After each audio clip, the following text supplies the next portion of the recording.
I think it's ironic that we call it self-confidence, because I don't, for one, think it comes from the inside. I think our self-confidence comes from the outside.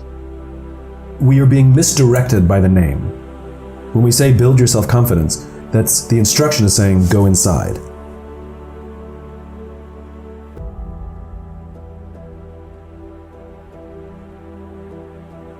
Look inside oneself. I think that's a false direction. Children aren't born self-confident. Their confidence is built from their parents and their friends and their teachers, where they're rewarded when they do well and they're pushed when they fail, when they can do better. Simply, we know this, that simply telling kids that they're great all the time actually doesn't build self-confidence, actually does the total opposite. Right? And I, for one, I can tell you, in my own experience, my own self-confidence 100% comes from the relationships that I have. It's not some deep internal fortitude. A world-famous trapeze artist is not going to try a brand new death-defying act for the first time without a net. So it's the people in my life. It's when I do doubt myself that somebody says, you got this. When somebody says, I believe in you. When somebody says, no matter what happens, whether it succeeds or fails, I'm going to be by your side. That's when I have the confidence to do difficult things. Wow.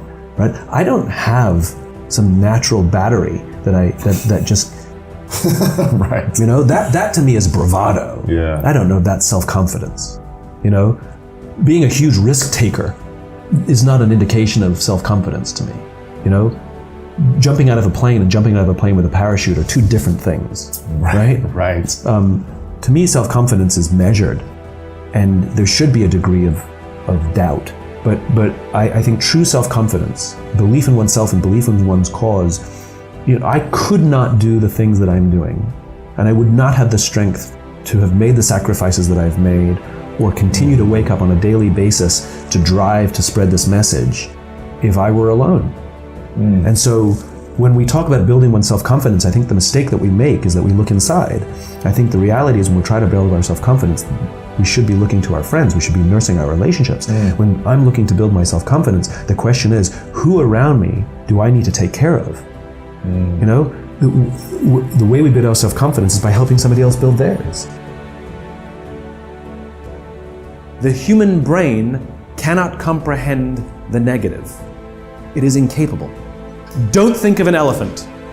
Can't tell the human brain not to do something, right? And so what happens is we very often reinforce things when we put things in the negative, right? I can't get apart. I can't get apart. I can't get apart, right? Or I can't do this versus I'm going to keep doing this. I'm going to keep doing this. I'm going to keep doing this, right? And it's such a huge thing to convert things into the affirmative. You're supposed to do it with children as well. We're supposed to say, instead of saying to children, don't eat on the couch, we're supposed to say, eat at the table. Right? We tell people what we want them to do, not what we don't want to do. Pilots know this, right? It is well known in the pilot community that when you tell a pilot, don't hit the obstacle, they'll hit the obstacle. Because what they're doing is focusing on the obstacle. Skiers know this. If you ever seen skiers go through trees, do you know how they do that? It's very easy. It's actually surprisingly easy. If you go through trees on skis and you go, don't hit a tree, don't hit a tree, don't hit a tree, guess what you're watching? You're only looking at trees. All you're doing is seeing trees. You don't understand how anyone can ski with all these trees, right? As opposed to follow the snow, follow the path, follow the path. The only thing you see is the path. Skiers know this. If you say don't hit a tree, you'll hit a tree. You won't be able to find a path because all you see is millions of trees. If you say only follow the path, you actually don't see any trees. There's actually very sparse trees. There's plenty of path, there's plenty of snow. It's the same thing for you. If you focus on the obstacles, all you will see is obstacles. If you focus on the path through the trees, all you will see is path through the trees. It's your choice how you choose to perceive your own career. It's literally perspective. When I was writing Leaders Eat Last, I got to the point where I couldn't do it. It was too difficult. I couldn't organize all the information. It was just too complicated. I couldn't do it. And I'd been trying for months. I probably missed multiple deadlines. And I was sitting at my computer, and I decided that I had to give up. I couldn't do it. And so I got up and went for a walk, and I was literally planning my exit. I was going through the steps. I was going through the checklist of quitting. I knew that I would have to give my advance back to the publisher, because technically I'm in breach.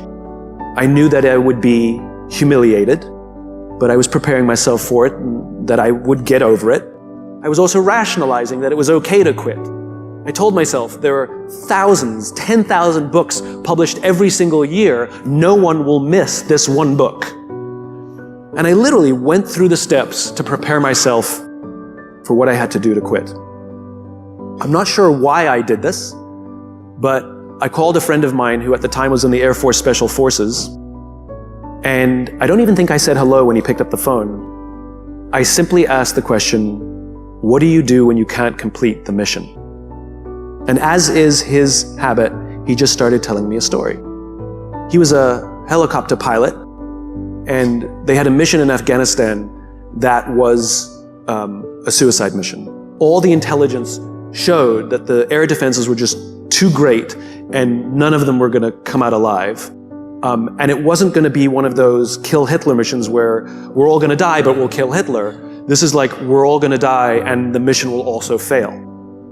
And he was preparing his helicopter for this mission, and his wingman turned to him and said, what do we do? We've got wives, we've got kids.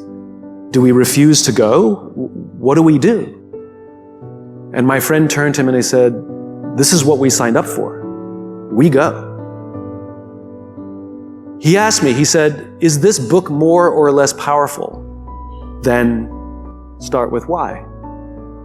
I said, the research has impacted me greater. It's more powerful. He says, all right, I'm going to tell you a funny story. Before I met you, I'd become disillusioned with the Air Force and I was going to quit. And I found this kooky little book called Start With Why, and it completely re-inspired me. And I decided to stay, and I'm a better leader now than I was before because of that book. And if you're saying that this book is more powerful than the first one, then we need this book. He said, this is what you signed up for. You have no choice. Clearly his mission was scrapped at the last minute. The underlying message of this is what you signed up for, you have no choice, wasn't a mean message. The underlying message was, and I will be here with you. The underlying message was, no matter what, you can call me at any time. I've got your back. And that's the important part. I turned around, went back to my desk, and finished writing that book. Not that night. I mean, it took me months, but I never thought of quitting ever again. As soon as I knew that someone was there, someone had my back. Look, human beings, we can't help ourselves but compare ourselves to others. And comparison is the deadliest thing we can do to ourselves, because we will always come up short. And right. all it does is exaggerate all of our insecurities. It's okay to enjoy other people's success, but you let them live their lives and you live your life. And so you're making decisions based on how you feel, based on their curated things. I know, I've talked to so many millennials. I know somebody who's out of work, really depressed, and yet she goes and does all these things so she has the appearance of this amazing, successful life. And so you imagine, now she may be making those decisions based on what her friends, who knows what sort of weird, twisted, exaggerated, circle of depression this is forming. So go back to the rules of the infinite game. Your friends are there to admire. Your friends are there to say, God, I'm so happy for them. What are they doing that I can learn from? I'll give you an example. So we can all fall into this trap. So, in my business, authors and speakers and folks like us, we're all comparing ourselves to each other, and sometimes it can get silly and competitive. And there was, sometimes I go on Amazon and I check the rankings of my books to see that I still have a job.